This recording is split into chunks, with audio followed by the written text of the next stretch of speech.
মৃত ব্যক্তিকে গোসল করানোর সময় অবশ্যই ঘনিষ্ঠ কোনো ব্যক্তিকে পাশে রাখবেন। একটা মুহূর্তের জন্য, এক পলকের জন্যও যেন ওই মৃত ব্যক্তিকে যারা গোসল করাচ্ছে তার ঘনিষ্ঠ লোক যেন তার কাছ থেকে চোখের পলক না সরায়। কেন বলছি জানেন? এই জন্য বলছি, সমাজের লোক এখন প্রচণ্ড খারাপ। সমাজে এখন অসাধু ব্যক্তি, ত্রান্তিক ব্যক্তিতে ভরে গিয়েছে।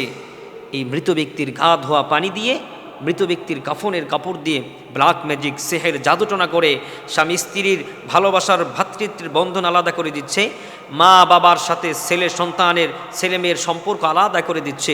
কঠিন আকারে এই ব্ল্যাক ম্যাজিক করা হয় এই মৃত ব্যক্তির পানি দিয়ে আর কাফনের কাপড় দিয়ে। সবচেয়ে ভেরি ইম্পর্টেন্ট যেটা হচ্ছে, এটা জঘন্যতম কাজ করে এই ব্যক্তিরা। এজন্য আপনার পায়ে হাত রেখে বলি, উদারত আহ্বান জানাচ্ছি, আপনার আপনজন যদি মারা যায় তাহলে তার পাশে অবশ্যই অবশ্যই একজন ঘনিষ্ঠ লোক রাখবেন। 2 নম্বরে যে কাজটা করে, মৃত ব্যক্তির চোখের ভিতর দিয়ে, কানের ভিতর দিয়ে, নাকের ভিতর দিয়ে, মুখের ভিতর দিয়ে, লজ্জাস্থানের গোপনাঙ্গের ভিতর দিয়ে একটা পদার্থ ঢুকায়া সেটা দিয়ে তারা ব্ল্যাক ম্যাজিক করে। তাহলে চিন্তা করেন মৃত ব্যক্তির কত কষ্ট হচ্ছে।